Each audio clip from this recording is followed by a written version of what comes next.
Cabuloso, o moleque da mídia.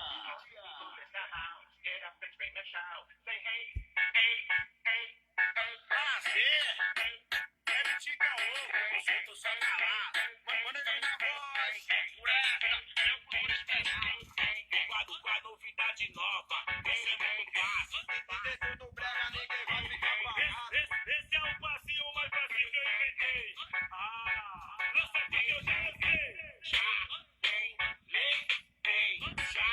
tem, deixa pule, deixa pule, deixa pule, deixa pule, deixa pule, deixa pule, Deixa de caô, o negócio é mandar passinho.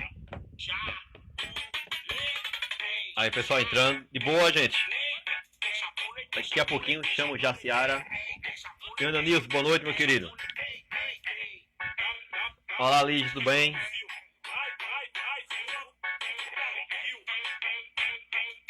Cabuloso, o moleque da mídia. Já no ritmo. Novidade nova, esse é muito fácil. E dentro do brega ninguém vai ficar parado. Esse é o passinho mais fácil que eu inventei. Lança aqui que eu já lancei. Já deixa pule, deixa pule. Grande Clécio. Prazer, mestre.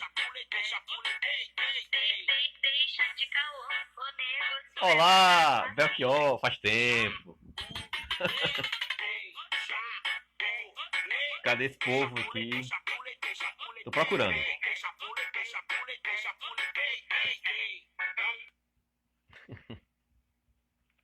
DJ Cabuloso, o moleque da mídia.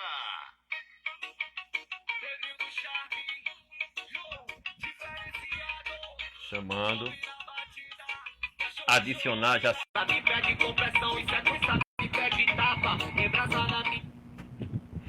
Aguardando Jaciara Gomes. E aí, agora! Eu já tava, tô errando alguma coisa aqui. Não, eu tava buscando aqui você.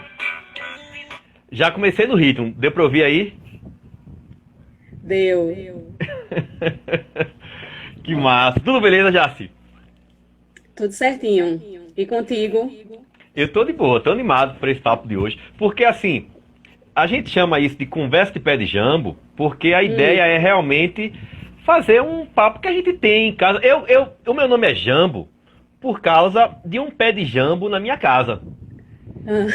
E, eu adorava ficar no pé de jambo na minha casa. Eu subia pra ficar lendo e embaixo eu ficava conversando com minha mãe, com minha família, com meus amigos, aprendendo. Eram muitos papos massa, entendeu? E faz uma referência também ao livro de Paulo Freire, né? A Sombra desta Mangueira, né? Então, é por aí, é nessa onda de ser um papo informal mesmo. E só que os temas, né? Esse é o quarto Conversa de Pé de Jambo, eu acho.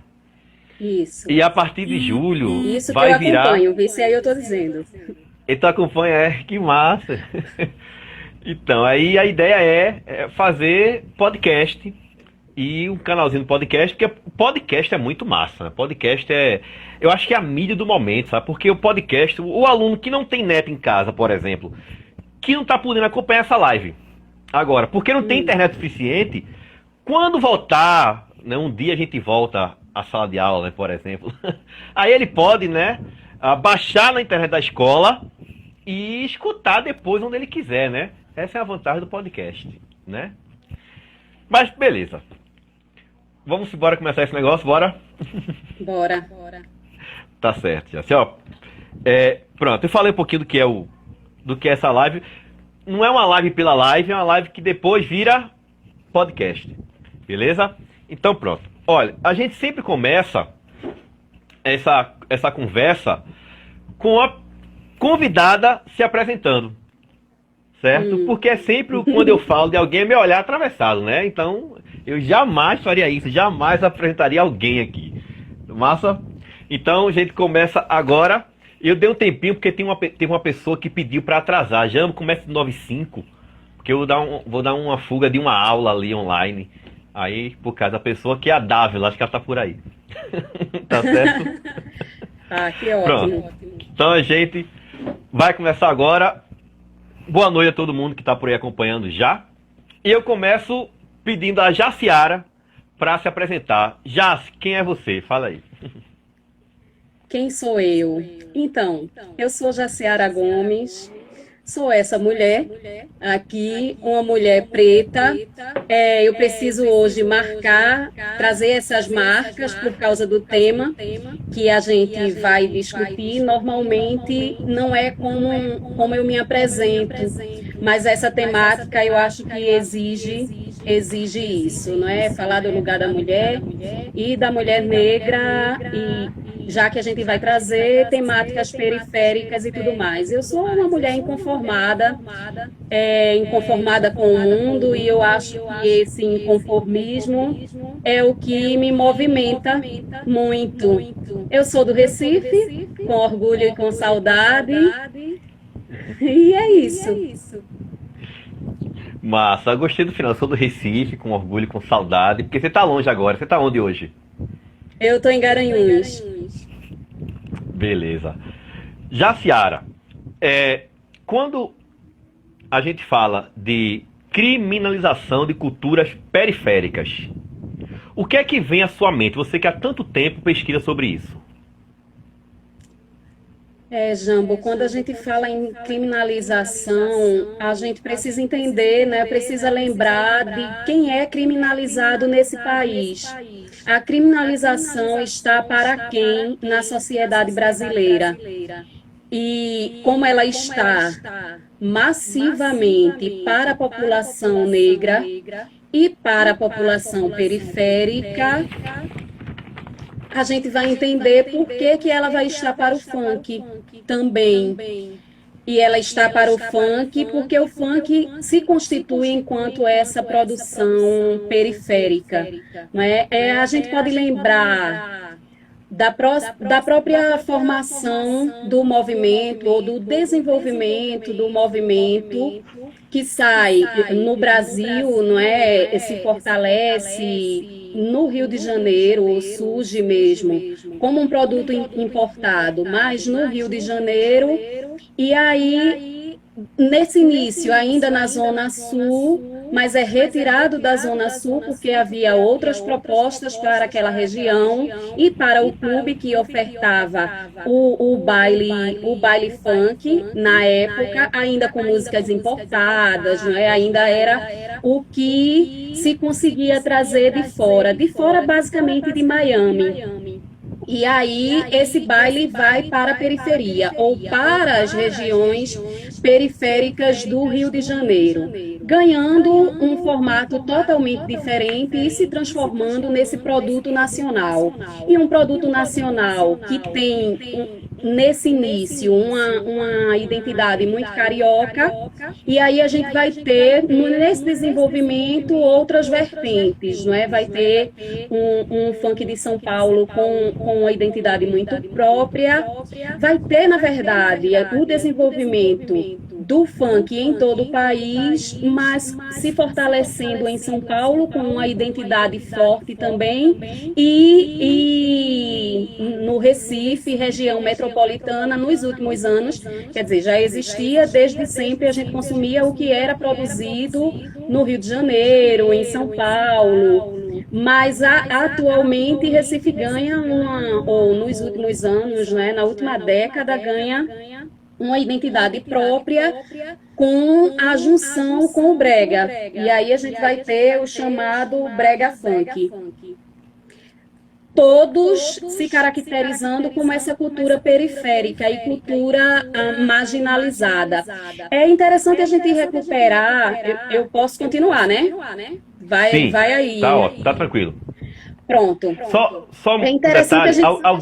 Alguém disse que tá ouvindo eco. Você tá com outro som ligado? Não, só esse mesmo, né? De repente... Só esse. Tá, então tudo bem. Eu tô ouvindo normal, mas alguém falou que tava tendo um ecozinho na sua fala. Tá, vê se melhora agora. Bem, o pessoal vai dizendo aqui. Vai falando, tô ouvindo bem. Oi? Eu tô ouvindo bem, pode continuar. Pronto. É interessante a gente retomar o que ocorreu na década de 90, né, no início dos anos 90, com o movimento. No Rio de Janeiro, o funk estava se apresentando muito com aqueles bailes da pesada.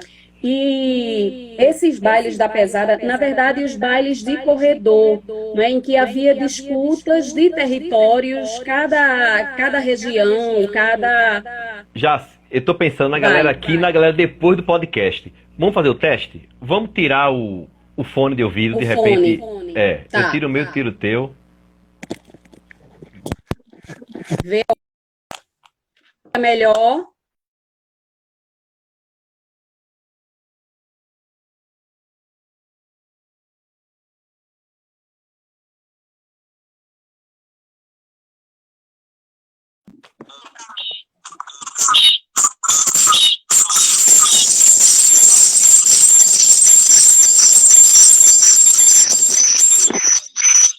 E aí?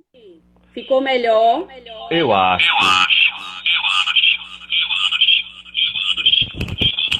Fazer o seguinte, Deixa eu tentar de novo, vai, peraí. Agora. Bem, o pessoal disse que está melhor, melhor sem fone. Então vamos sem fone. Estava Pronto. melhor sem fone. Mas Jambo sumiu, apareceu? Só uma pergunta Estava aqui. melhor sem Jambo fone. apareceu? Pronto, tá ok. Pode falar. Tá bom agora? Posso seguir com fone? Pode ser. Deixa só o pessoal falar. Dávila, não. Agora. Agora são 2 ecos. Faz o seguinte. Eu vou. Virgínia tá por aqui, massa. Eu vou trocar de fone. Tá? Tá bem. Ótimo. Para quem. Agora está bom? Nestor tá por aqui. É só falar sem o fone. Agora está bom. Então pronto. Parou o eco. Massa. E eu sigo com o meu. É. O eco desapareceu. Então o problema era o meu fone, eu acho. Então, seguinte. Ótimo. O pessoal que disse aqui tá ótimo agora. Então, beleza. Já. Pronto, então. Eu vou recomeçar Oi. aqui, tá? Eu perguntei sobre o que vinha à sua mente quando você escuta falar sobre criminalização de culturas periféricas. E você foi lá para a origem no Brasil do funk carioca. Aí você estava no recorte dos anos 90. Eu estava gostando Exato. muito que nos 90, eu lembro, eu garoto, fã do DJ Malboro. Acho que depois surgiu o Claudinho Bochecha lá depois, mas DJ Malboro no início. É por aí mesmo? É bem esse início, né? E essa pegada mais nacional. Eu escrevi essa criminalização muito no funk, mas a gente precisa lembrar que ela esteve para outras culturas periféricas, como o samba, como o rap, para a capoeira também. Então, essa criminalização, ela já esteve para outras produções, né? Muito mais. E não é que tenha deixado de estar, não. Eu acho que só o samba alçou voos mais altos e ainda a gente poderia discutir isso. Bom, mas eu estava inscrevendo a discussão na década de 90 exatamente por causa dos bailes de corredor.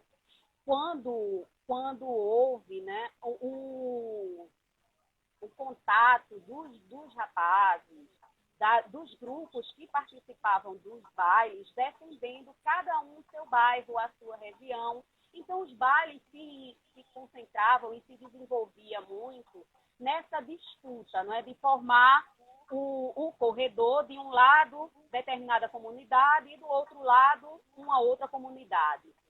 No início, uma dança, mas depois também embates físicos maiores. Até que, talvez em 92, eu posso me equivocar um pouco com essa data. Mas aí, é início dos anos 90, de fato, acontece aquela cena no Rio de Janeiro, na praia, não é? Em Copacabana. E aí, um grupo de jovens faz esse movimento do baile de corredor, realiza essa cena praia, nas areias de Copacabana. Isso é filmado e há uma correria, um desespero, e isso é divulgado pela mídia como sendo um ataque, não é? Um ataque, vários assaltos, uma tomada das pessoas que estavam ali, um arrastão das pessoas que estavam ali contra as pessoas verdadeiramente donas daquele território que estava sendo invadido por quem a ele não pertencia, no caso, o grupo de funkeiros. Fato é que depois a polícia faz a investigação disso e se confirma que não se tratou de um arrastão, mas sim desse movimento de baile funk, que era da dança mesmo, e da dança que era uma luta corporal, poderia terminar nessa luta corporal, mas não tinha sido o arrastão. Independentemente das conclusões a que a polícia chegou com o caso e como divulgou isso, a imprensa segue afirmando que havia sido arrastão. E isso marca o funkeiro, né? Marca a identidade do funkeiro como esse praticante de arrastão, de desordem, e como tal, isso vai aí ficar para muitos deles, isso até hoje. Você disse que a imprensa marcou o funkeiro, né? Apesar de não ser como a imprensa comentou na época, marcou. E essa identidade do funkeiro, ela se alastrou para outras variações do funk. Chegando aqui em Pernambuco ao brega funk, por exemplo. Aí eu te pergunto, hoje a imprensa não marca mais. Quem é que marca hoje ainda os produtores e os consumidores do funk ou do brega funk como sendo que tem que estar à margem? Eu não quero falar marginalizado, eu não gosto disso, sabe? Eu não gosto de concordar, nem que seja pronunciando essa criminalização. Quem é que marca hoje? Que grupo marca? Ô, Jambo, eu não sei se eu concordo contigo com essa ideia de que a imprensa não continua atuando no reforço dessa imagem. Não mais como antes, né? Você citou a imprensa só. Além da imprensa. Os meios de comunicação em geral. Lembrando o Silvio Almeida, não é, no Roda Viva na semana passada, falando que esses meios de comunicação funcionam para o racismo como foram coniventes, ou são coniventes com práticas racistas. Eu acho que eles são muito mais do que coniventes. Se a gente pensa que a ideia de conivência está numa passividade, os meios de comunicação no Brasil atuaram de forma bastante ativa, presente e forte, não é? Recriminando, discriminando essas pessoas. Penso que isso está até hoje e eu vou justificar, vou tentar, desenvolver qual é o meu raciocínio para isso. E aí a gente precisa fazer também uma retomada dessa história, entendendo que ela não acabou, ela não ficou na década de 90. Na década de 90 a gente tem esse acontecimento, mas isso não se encerra ali. Está como um carimbo na identidade desse funkeiro e na identidade do movimento, que é muito mais do que a letra. É a vestimenta, é o corte de cabelo, é o jeito de andar, é o modo como fala. Então, todos esses elementos vão compor essa identidade do funkeiro e, como tal, onde ele for se apresentar, em que lugares sociais ele for procurar, ele vai ser marcado como uma pessoa não bem vista. Isso dito por eles mesmos, que vivenciam esses processos discriminatórios. Bom, tanto não é assim que, se a gente pegar por Recife, região metropolitana, esses bailes de corredor aconteceram no Recife muito mais no final dos anos 90, início dos anos 2000. A gente estava com esse desenvolvimento, com essas práticas de baile que tinham essa coisa do formato de baile de corredor, de disputa entre as comunidades, entre os territórios. Em 2004, 2005, o MC Leozinho falando, se brotar na João, vai virar peneira. Se liga bolado, que na João de Barros não é brincadeira. Só não abuse da sorte, se vier na minha favela, só vai encontrar a morte. Esse é um chamado punk proibidão. E aí há controvérsias, mas vamos lá. Ele é classificado dessa maneira e é representante, é uma das letras representantes dessa coisa de disputa entre territórios, né, entre os bairros ali da região metropolitana do Recife. Em 2005, a polícia proíbe os bailes e proíbe isso com força em que, levado muito por que movimentos? A gente tem fortalecido no Brasil os programas policiais, e a gente vai ter aí um J. Ferreira, um Cardinô, vai ter depois um Dionísio, um Hugo Esteves, com esses programas, atualmente Hugo Esteves, né? Eu não vou saber, eu não vou me recordar de outras pessoas que estão fazendo isso em Pernambuco, que estão fazendo esses programas policiais que têm essa cara. Cardinô, né? Cardinô fica muito marcado, né? Cardinô, e lembra do sabão Lavarte, né? Da propaganda que era até o sabão que lava até a alma cebosa. Então, essa construção ela foi nacional, depois a gente pode retomar um pouco disso, eu acho interessante que a gente pense essa construção ou esse desenvolvimento dessa personalidade violenta, de uma imagem violenta para todo o país, e também para uma polícia que é heroína, e é heroína matando a partir desses programas policiais. Mas no Recife, região metropolitana, o que a gente vai ter é Cardinô e os programas desse tipo reforçando muito essa imagem do funkeiro como um bandido. Não foram poucas vezes que Cardinô retratou, divulgou letras de funkeiros, do MC Leozinho, do MC Sheldon, como sendo letras que atacavam a polícia. Eu não vou recuperar literalmente alguma letra agora, mas eu me recordo de uma letra que tinha um trecho que falava no alemão, e que se pegasse o alemão, daria conta dele, alguma coisa assim.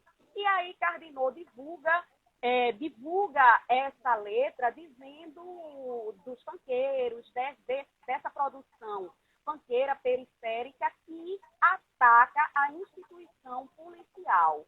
Os meninos fazem uma letra em resposta a isso, dizendo Cardinô quer ganhar com a nossa cara, não é? Quer se fazer com a nossa cara. Alemão não são os polícia, alemão são os comédia, né? São os opositores. Era essa disputa de bairros. Então ele estava falando do contrário a ele. Nesse caso, foi a justificativa que os meninos lançaram, e nessa letra especificamente. Mas a gente tem um fortalecimento desses programas policiais. No Recife e região metropolitana, a gente vai ter isso, na verdade, se desenvolvendo em todo o estado, retirando o território nacional, que vai presenciar isso também, mas no Recife isso como uma marca bastante frequente, recorrente, para representar esses meninos. Construindo essa identidade, aí isso passa para todos os outros canais. Não é? Isso vai estar na igreja da comunidade, que vai dizer, não se envolva com isso não, meu filho, venha para cá. Isso vai estar nos próprios líderes comunitários que não tinham uma prática. E a gente pode pensar que hoje há inúmeros grupos trabalhando em outras direções, tá certo? Inúmeras ações sociais, organizações de ligas ou de frentes em defesa do movimento, em defesa do funk, ou mesmo do funk brega, ou da participação das mulheres nisso. Depois a gente pode voltar um pouco a essa discussão. Mas essa imagem que a mídia ajuda e muito a reforçar, a formar de fato, ela vai aí ser repetida, ser reproduzida pelos familiares que não queriam isso. Eu me lembro que você falou da época, né, de Marlboro e e aí no Recife, como era que isso era consumido. Isso era consumido também na minha adolescência, na Zona Norte, no Clube América, ali próximo ao sítio da Trindade, eu estou falando de Casa Amarela, em que, se a gente fosse, ou quando eu ia, não é, que chegava em casa, todas as vezes que eu fui, eu não contei em casa. Eu fui para o sítio da Trindade, fui para a festa do sítio da Trindade, e do sítio da Trindade, o sítio da Trindade não estava uma festa legal, estava uma festa morgada, e se estava morgada, a gente ia para outra festa. Que festa era essa? Era o baile funk no América Futebol Clube. Quando chegava em casa que eu contava isso, era terrível, né? A casa vinha assim abaixo, porque já tinha ali naquele momento uma imagem para os familiares muito forte de que eram práticas negativas. Você falou, eu lembrei que, para quem mora na Caxangá, tem o Clube Internacional, que também rolava o baile funk do Clube Internacional, né? E aí, mais cedo, alguém comentou, foi a Catarina, que DJ Malboro é funkeiro Nutella. Eu queria saber de você isso. Quando ela fala é funkeiro Nutella, eu tô aqui pensando, pode até escrever, mas é que o funk é associado ao preto mesmo, né? Então, a música preta brasileira, ela sempre foi perseguida. Você começou falando sobre o samba, e é a minha praia, mais do que o brega funk, porque o samba, ele não teve em Recife, né, essa outra fase, como o funk está tendo em Recife. Eu posso dizer que é uma nova fase do funk, que é o funk pernambucano. Depois você me corrige, você é especialista sobre isso. Mas o samba, sempre quando eu falo samba por gostar muito, eu tenho de me remeter ao samba do Morro Carioca, que, por sinal, era muito consumido pela elite e, ao mesmo tempo, ele era degustado por uma elite que gostava daquele produto, mas não gostava de quem o fazia, a não ser se fosse para levá-lo para um show. Era legal dizer que conhece o Cartola, era legal dizer que conhece o Nelson Cavaquinho, era legal dizer isso. Mas não havia, por causa, aí tem que falar assim, do racismo, porque é a música preta mesmo, a música que por muito, muito tempo foi perseguida, até ser palatável às elites. Aí eu te pergunto, o funk, ou o brega funk, ele também é consumido pela elite, mas ainda ele é palatável ou não, hoje? Deixa eu pegar essa coisa do Marlboro ser Nutella, não é? Eu vou tentar colocar discordando. meu áudio aqui, que eu acho que melhora. Para Tá. mim, que eu estou ouvindo bem baixinho. Qualquer coisa eu Mas tiro. a minha tá ok. Pronto? Do Marlboro ser Nutella. Eu não vou concordar muito com isso, não. Na verdade, ele é história muito no funk, nesse início. E a gente falou que nesse início, nesse movimento importado, porque, na verdade, quem poderia conseguir adquirir os lançamentos de fora e trazer esses discos, ou ter mesmo equipamento de som, era quem tivesse o acesso para comprar esse material ou importar. E aí eu não vou lembrar o nome dessa pessoa, o nome da pessoa que promovia esses bailes na Zona Sul do Rio de Janeiro, mas era de classe média e era exatamente essa pessoa com posses que podia trazer esses discos, esses lançamentos para o Brasil. Quando isso vai para a periferia, que é aí que surge a figura de Marlboro, não é, com mais força, é ele também que tem a possibilidade de equipar os bailes e distribuir isso. Então, ele está nesse surgimento, ele está nessa cena inicial e não está de maneira... Como é que eu posso retirar esse... Ele cantar de uma maneira raiz. Não era essa palavra que eu queria utilizar, não. Embora faça aí o contraponto com o Nutella, não era isso que eu queria dizer. Mas tanto ele é desse surgimento que, como não havia músicas nacionais, músicas cantadas em português nesse momento, era tudo música de fora, que eles botavam outros beats, outros samplers e iam montando isso.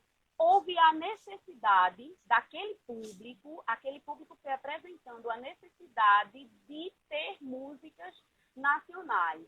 Tanto que alguns refrões passaram a ser criados por assimilação com a letra importada, né? Então, o grito, que até hoje muitas torcidas está aí nas torcidas pelo Brasil todo, o tererê, vem disso e vem por assimilação. Como a outra é ótima, tem uma outra que é excelente. Eu não vou lembrar agora, mas se vier à memória em algum outro momento, como isso foi forte e por assimilação a gente foi aportuguesando, abrasileirando essas letras. E aí Marlboro, junto com o DJ Abdullah, acho que eu estou errando o nome, mas eles criam a primeira letra, o primeiro funk nacional, ou MC Abdullah, criam a primeira letra nacional, que é o funk da mulher feia. Dessa época, veja que a coisa começa já ruim para nós, mulheres, né? Mas ele está nesse início. Então, a gente vai ter aí o funk da mulher feia, e depois disso, a compilação, um álbum todo de músicas nacionais. O CD é ótimo, né? O álbum Funk Brasil, com produções nacionais. A gente teve uma produção muito de melô, depois dessa necessidade de aportuguesar isso. Teve as traduções, que eram, na verdade, as melôs todas, e ele nesse processo inicial. Então, independentemente da cor e da classe social, ele estava nesse momento e contribuiu bastante para o desenvolvimento do gênero, e é parte dessa história também, não há como a gente negar isso. A segunda parte da tua pergunta eu me perdi agora. Retoma aí, por favor, que eu volto. Eu vou retomar com um comentário que alguém fez aqui. Acho que foi a Virgínia, você deve conhecer a Virgínia, professora de F.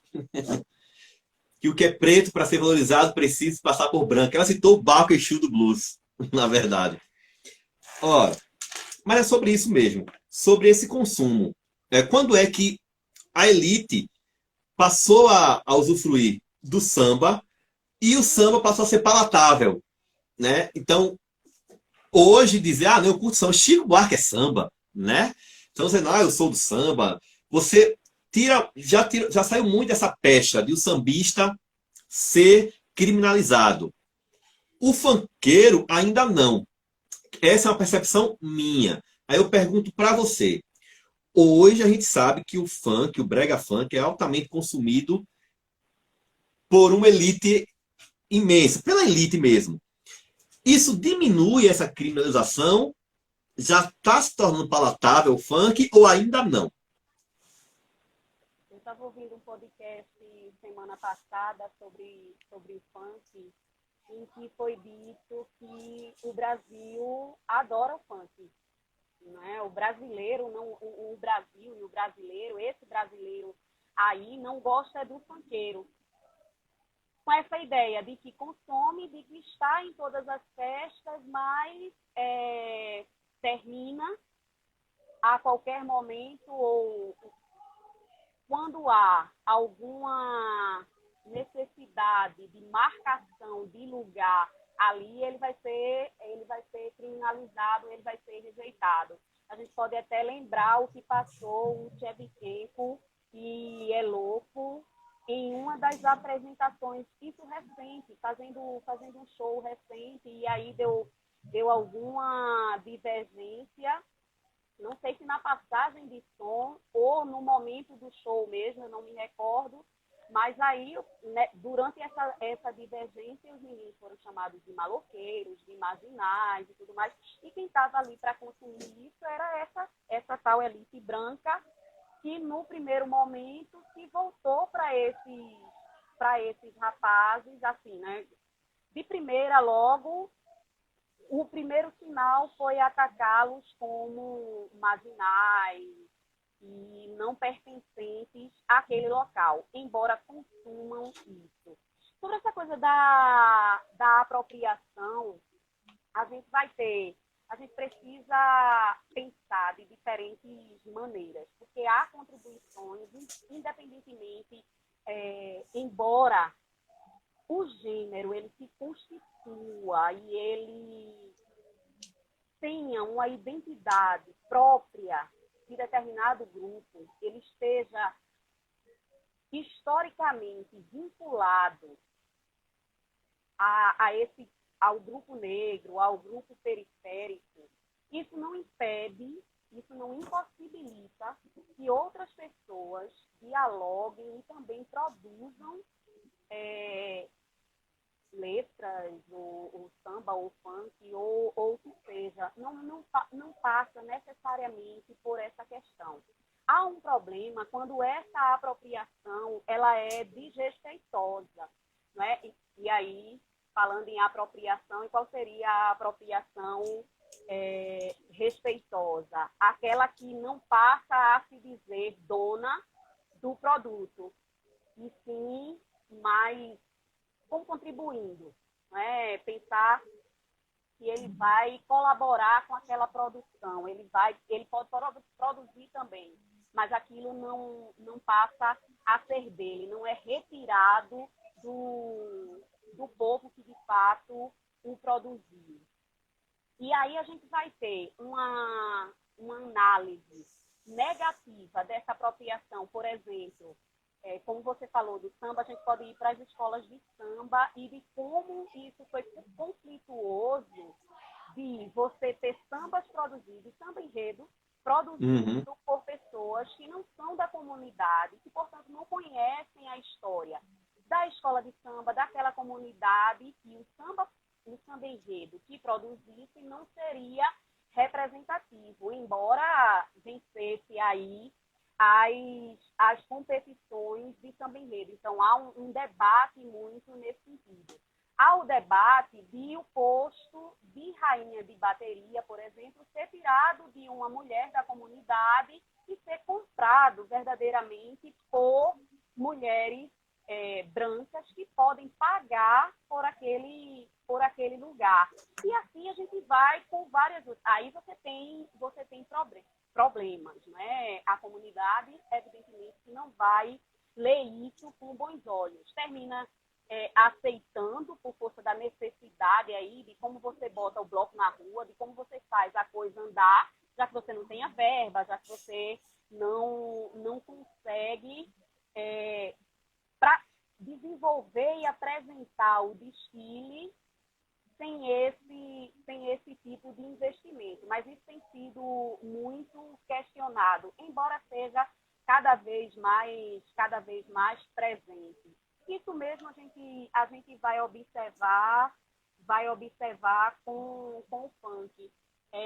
Eu acho que o MC Sheldon, né, deu uns depoimentos assim, de como ele tocava lá nas boates de Boa Viagem e como a galera gostava, consumia aquilo, mas esse consumo, ele é aquele consumo da festa, que está ali na bebida, que está num momento de curtição, mas isso não faz com que esses rapazes sejam os dali, entendeu? Eles estão para a festa, mas eles não são dali, eles não são pertencentes àqueles grupos, e há um incômodo nisso. Mas não há incômodo em consumir e descartar, nesse caso. No primeiro momento também é facilmente descartável.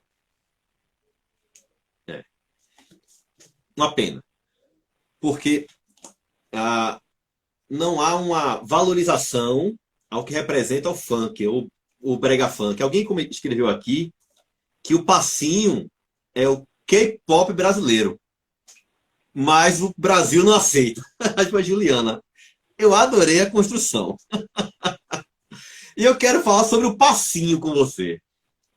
Veja, senhora, você tem uma tese de doutorado sobre sobre discurso crítico, análise crítica do discurso, não é isso? Cujo título é Tudo Junto e Misturado, Violência, Sexualidade e muito mais nos significados do funk. Eu queria que você falasse sobre esse muito mais. O que é esse muito mais? Deixa eu comentar essa história do K-pop, né? Eu acho que o Gregório do Vivier fez um programa sobre o funk e trabalhou com essa ideia do K-pop. Como o K-pop é esse produto que a China valoriza e vende e tudo mais, e como o Brasil não sabe valorizar e aproveitar e desenvolver o funk. Então, seria mais amplo do que o passinho, seria o movimento como um todo. Ter o cantor, o dançarino, ter todas as representações ali formando, dando essa cara mais geral para o movimento. O que muito mais? A ideia de muito mais foi exatamente para sair dessa coisa do senso comum, de avaliar o movimento de modo uniforme, homogêneo, e apontando para ele única e exclusivamente temáticas de violência e sexualidade. Primeiro que você já esquecia aí o funk melody, tá? Não, aqui algumas pessoas estão dizendo que seu som está baixo. Pessoas chegaram depois. Eu estou sentindo baixo também, mas eu acho que o fone ele pode dar o eco. Quer testar o fone para ver se o fone fica mais alto? E eu retomo de onde você parou. Deixa eu testar. Tá. Porque não está saindo nada. Vai falando. Acho que não encaixou. Não, sem som. Vai mexendo no cabo, né? De repente, melhora. Você tá me ouvindo? Você tá me ouvindo? Não, de repente é o fone. Aquele fone que eu estava, o branco estava ruim mesmo. Às vezes é o fone mesmo. Opa, tô te ouvindo. Melhorou. Tá me ouvindo agora? Eu acho que vai ficar com eco. Vai falando. Tá bom. Eu posso continuar, né? Deixa eu ver se eu pego. Se eu recupero a ideia aí. Então, foi? Eu acho que não. Eu vou só perguntar. Olha, para quem nunca ouviu essa live aqui, tá? Depois no podcast a gente edita tudo. Então, sem estresse aqui. Eu quero perguntar. Tá dando para ouvir Jaciara agora? Fala aí, Jaci, para ver. Oi, vocês estão me ouvindo? Tá ótimo agora, alguém disse. Tá dando retorno de bijambo. Rapaz. Vai. Então é teu fone de novo. Bom, mas vamos lá. Por que, de onde vem essa coisa de outros significados? A ideia era realmente colocar em debate que o funk era muito além de violência e sexualidade. Já era um questionamento que eu fazia. E aí a gente já poderia lembrar do funk melody, de outras produções e de uma produção crescente que era o funk consciente. Esse funk consciente, ele ganha cada vez mais força. Atualmente está num fortalecimento de fato dessa prática, e a gente vai ter um funk pop, a gente vai ter inúmeras outras classificações ou subgêneros, designações. Com esses subgêneros, a gente vai aí encontrar outros significados. Então, não é só violência e sexualidade, é também denúncia, né? Denúncia dessa violência sofrida e dessa discriminação. Deixa eu ver se eu lembro alguma letra aqui. Quanta iniquidade, a sociedade quer nos ver atrás das grades. O sofrimento, eu estou ligado que é ruim, com fé em Deus, um dia ainda vou ter motivos para seguir. Essa é uma letra do MC Leozinho, e que vai aí dizer como esses grupos são vistos de modo pejorativo, avaliados negativamente pela sociedade, um grupo sem oportunidade, sem direito a nada, não é um grupo abandonado. E quando a gente fala abandonado das políticas públicas ou dos direitos sociais que poderiam conferir cidadania, assim como está na lei. Essa cidadania, ela não vem, ou ela vem precariamente por esses meios, há letras que denunciam isso. Um movimento que eu tenho gostado, assim, que eu sou completamente apaixonada, na verdade, e que tem sido o meu foco mais atualmente, é essa discussão do sistema carcerário. A gente vai ter esses chamados funk proibidões.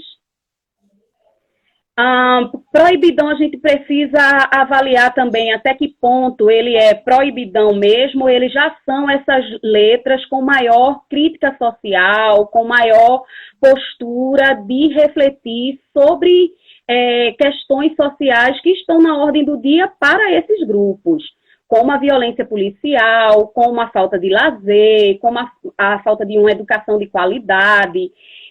Enfim, tudo isso vai ser bastante questionado também nesses chamados proibidões, que é um estilo que eu também gosto. Mas saindo dessa coisa do proibidão e entrando no consciente, que vai aí trazer uma maior legitimidade e maior facilidade de circulação dessas letras, e quando a gente pensa em maior facilidade de circulação das letras, a gente está pensando, por exemplo, que o canal Condizila não divulga e não produz, não vai divulgar e não vai produzir aquele clipe, por exemplo, que tem armamento, que vá ofender a mulher. Então, se tiver nessa perspectiva, o canal já vai bloquear. Já não atende às práticas daquele canal. Então, você vai ter restrições. Para que você acesse esses lugares dentro do próprio movimento, você vai ter que produzir outras coisas. Aí surgem outras letras. Eu gosto muito dessas produções voltadas para o sistema carcerário. Nessas produções, a gente vai ter funk chamado de funk proibidão, e vai ter uns meninos do Rio de Janeiro, e agora eu não vou recuperar nomes, mas de como eles vão defender que cantam isso, porque essa é a realidade deles, não é? Eles não podem falar do barquinho, no vazio azul do mar, eles não é essa a realidade, não é isso que está aos olhos deles. Como não é isso, o que é que ele vai cantar? Aqui no Recife, a gente tem o MC Leozinho, que investe bastante nisso. Eu gosto muito desse cara, do que ele produz, e sobretudo porque ele insiste nessa orientação de funk. Ele segue como MC, alguns têm retirado o MC exatamente para ser mais aceito. Veja só, tanto as mulheres que estão entrando nessa cena, também algumas oscilam entre usar ou não o MC, ou apagar de fato o MC da sua história, retirando aí essa marca ou essa vinculação, uma tentativa de retirar essa vinculação com o funk. O que é lamentável. Assim, penso que não é o caminho e que há falta mesmo de uma reflexão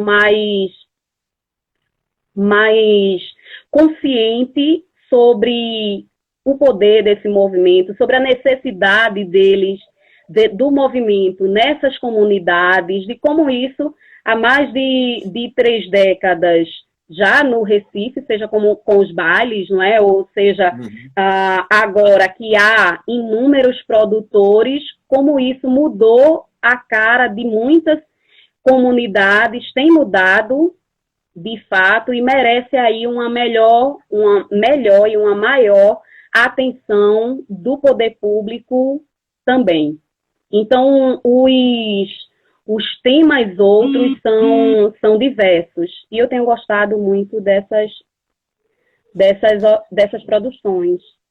Você acabou respondendo aqui o Ismael, que ele perguntou, ele fez um elogio e disse, mas, Jambo, quando é que... Tá me ouvindo? Tá com eco? Tô ouvindo. Ótimo. Deixa eu ver aqui, pessoal. Aí disse, Jambo, consertando minha pergunta aqui, Ismael. Ele pergunta sobre apologia ao crime. Ele tinha perguntado, mas aí você acabou respondendo. Eu quero só fazer um comentário em cima da sua resposta. É que durante a minha vida inteira, já, eu ouvi aqui em 3 minutos seu de fala uma série de aspectos sociais, denunciantes, de letras de funk que existem, que estão por aí, que chegam até a gente, mas não são divulgados. Não entram no destaque. Quando a discussão... Deixa eu tirar aqui. Quando a discussão é funk. É que eu tô me ouvindo aqui um retorno. Prima. Tomara que o pessoal esteja ouvindo. O que eu falo tem um eco. Tentar falar bem devagar, porque é muito importante isso. Você falou de uma letra, você citou uma letra do MC Leozinho, que mostra o engajamento social necessário. Aí eu fico, poxa, palavras como a sua, vozes como a sua, Jaciara, precisam ser ainda mais ecoadas. Acho que você tem consciência disso, né? Porque o funk, e aqui em Pernambuco eu gosto de chamar funk brega, depois você me explica isso, o brega funk. Ah, tá ruim. Poxa. Gente, o meu áudio tá ruim, é? Tá. Você tá me ouvindo? Eu tô te ouvindo, mas tá dando retorno. Tá, né? Então, deixa eu tentar aqui. Eu vou pegar um outro áudio aqui. Eu tenho um socorro aqui, isso não vai sair no podcast. É a minha filha mais velha. Yolanda, meu amor. Me consegue um fone? Consegue um fone pra mim? Não, nenhum dos dois. Tem um preto. Lá na sala. Pronto. Eu acho que... Deixa eu tentar aqui mais uma vez.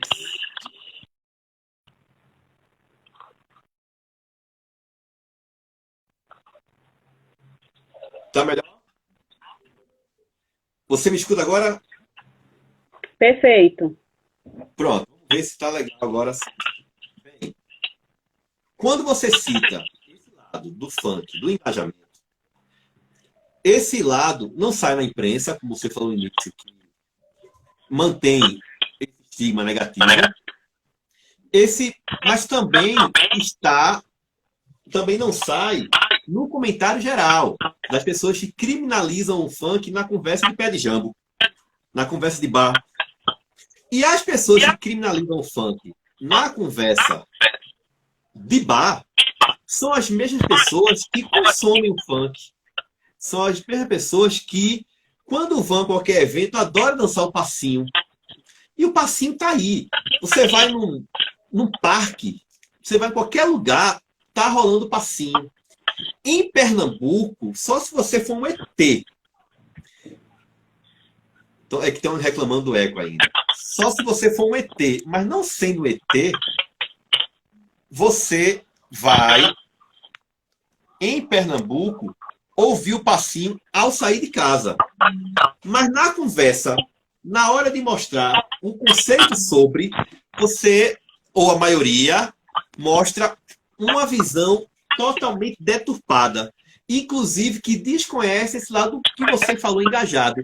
Só destaca o que você no começo da tese põe, né? A violência e a sexualidade. Que por sinal, Jaciara,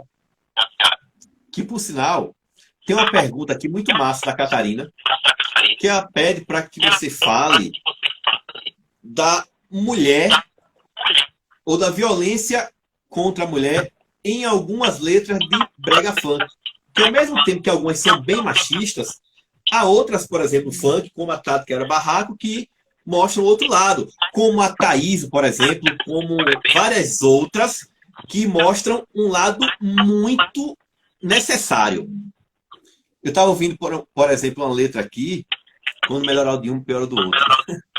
Baixa o teu áudio. Mas é o seguinte, você vai responder. Estou falando demais para ver se o áudio melhora, tá? Olha, vê só. A gente vai desligar agora, tá? Para quem nunca participou dessa conversa aqui, são 2 lives. Porque vai virar podcast, a gente vai cortando todas as partes de áudio ruim. Então, já, a gente chegou a 57 minutos. Aí, com 1 hora, o Instagram. Aí a gente vai... Eu vou fechar, aí eu vou salvar, tá certo? E em 1 minuto eu te chamo, acho que nem isso. Tá beleza? Mas já começa com essa pergunta, tá? Sobre as letras, sobre a mulher e a violência, ou a violência contra a mulher nas letras de funk, certo? Beleza? Ok, beleza. Aí quem tá vindo aqui é rapidinho, é lance de 30 segundos. Vou fechar aqui e volto com 30 segundos.